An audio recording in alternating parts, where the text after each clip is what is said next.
আসসালামু আলাইকুম রহমতুল্লাহি ওবরাকাতু। ইন্নাল হামদা লিল্লাহ ওয়াসসালাতু আলা নবিয়্যি সাল্লাল্লাহু আলাইহি ওয়াসাল্লাম। সুপ্রিয় দর্শক বন্ধুগণ, আশা করি সকলে ভালো আছেন। আজকে একটি অত্যন্ত চমৎকার হাদিস নিয়ে আলোচনা নিয়ে আপনাদের সামনে হাজির হয়েছি।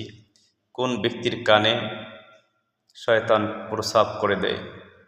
হযরত আব্দুল্লাহ ইবনে মাসউদ রাদিয়াল্লাহু হইতে বর্ণিত, তিনি বলেন, নবী করিম সাল্লাল্লাহু আলাইহি ওয়াসাল্লামের সম্মুখে এক ব্যক্তি আলোচনা করল, তিনি সকাল পর্যন্ত ঘুমিয়েছে, অর্থাৎ নামাজ আদায় করেনি। নবী করিম সাল্লাল্লাহু আলাইহি ওয়াসাল্লাম বলেন, শয়তান তার কানে পেশাব করে দিয়েছেন।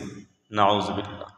তাহলে যারা ফজরের নামাজ ইচ্ছাকৃতভাবে আদায় না করে ঘুমিয়ে থাকে, রসুলের হাদিস অনুযায়ী তার কানে প্রসাব করে দেয়।